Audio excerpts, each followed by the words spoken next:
Branchline engines.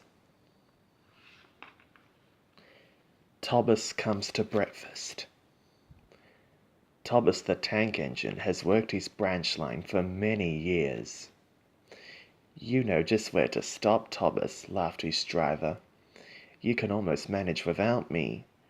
Thomas had become conceited. He didn't realize his driver was joking.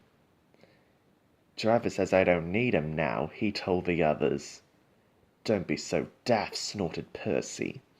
I never go without my driver, said Toby earnestly. I'd be frightened. Pah, boasted Thomas. I'm not scared. You never dare. I would then. You'll see.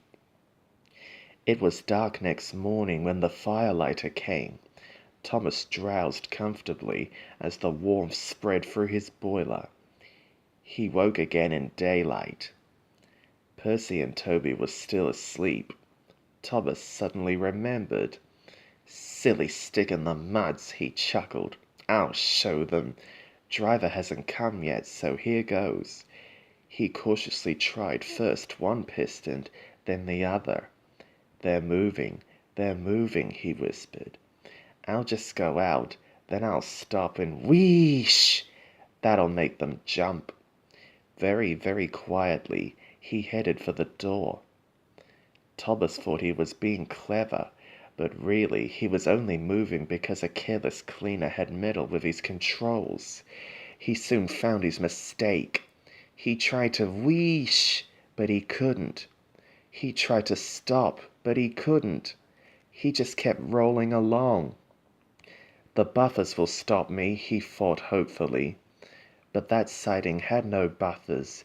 It just ended at the road. Thomas's wheels left the rails and crunched the tarmac. Horrors! He exclaimed and shut his eyes. He didn't dare look at what was coming next. The station master's family were having breakfast. They were eating ham and eggs. There was a crash. The house rocked. Broken glass tinkled. Plaster peppered their plates. Thomas had collected a bush on his travels. He peered anxiously into the room through its leaves. He couldn't speak. The station master grimly strode out and shut off steam. His wife picked up her plate. You miserable engine, she scolded. Just look what you've done to our breakfast. Now I shall have to cook some more. She banged the door. More plaster fell. This time it fell on Thomas. Thomas felt depressed. The plaster was tickly. He wanted to sneeze, but he didn't dare in case the house fell on him. Nobody came for a long time. Everyone was much too busy. At last, workmen propped up the house with strong poles. They laid rails through the garden. And Donald and Douglas, puffing hard, managed to haul Thomas back to the yard. His funnel was bent, bits of fencing, the bush, and a broken window frame festooned his front, which was badly twisted. He looked comic. The twins laughed and left him. He was in disgrace.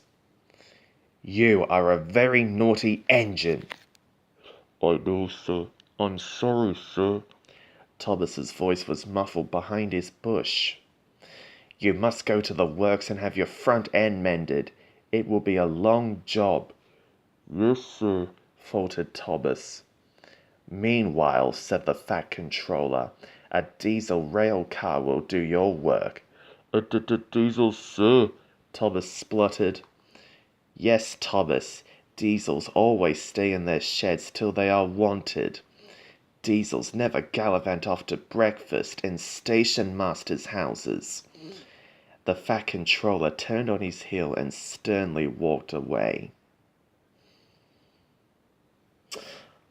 Oh dear, oh dear.